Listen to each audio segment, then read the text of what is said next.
County Fair. We welcome to the program now Terry Rogers, a candidate for Mississippi's Agriculture and Commerce Commissioner.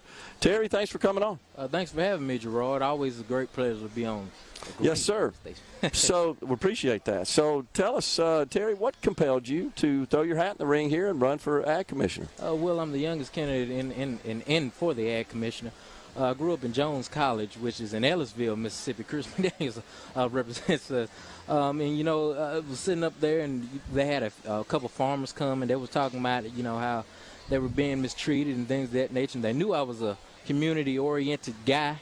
And they said, well, you ought to run for Ag Commissioner because you know in the community, we know you farm with your dad, so you might as well go ahead and run for it. I said, I won't run because you told me to. I'll run because God told me to.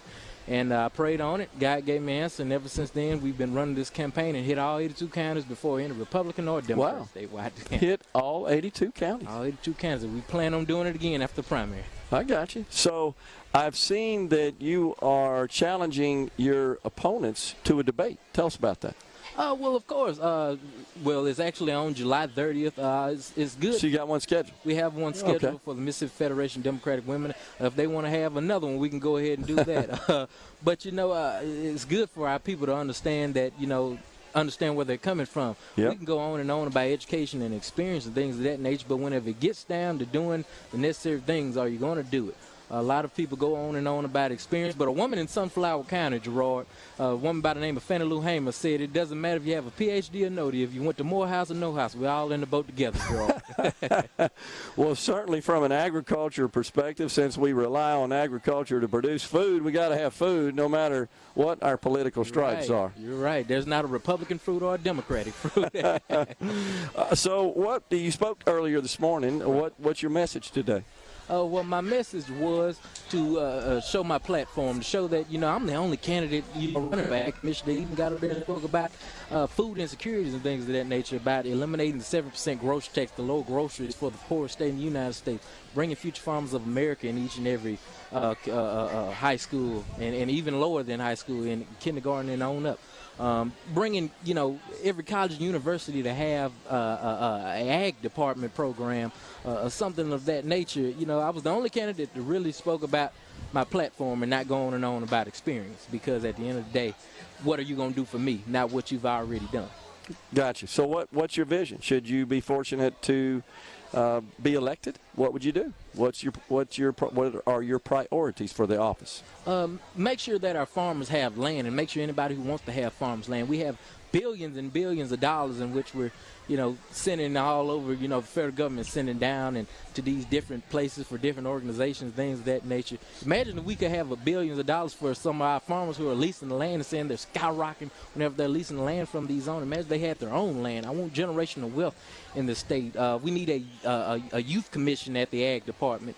Because too many of our farmers are sending down this land and they're just selling it. Whenever they sell it, some of these big corporations, things of that nature, put, you know, God knows what, these industrial plants which are killing us. And another big thing, I don't know if you heard me, but I talked about, you know, there's even the Ag Department, Secretary of Agriculture, I believe, don't quote me on this, but I believe they were talking about trying to do lab-grown chicken. Now, I don't want to be cocked like a chicken up there, like I said. It's time for us to, you know, try to get us back on track in the Ag Department. And that's something I believe fair leadership, you know, not just with the current incumbent, but the people who are running up against me, because the problem that faces agriculture just didn't start today, Gerard. It started long before that on some of the platforms they're running on. 39% of our state's economy is the agriculture business. The agriculture industry is pretty important in that respect.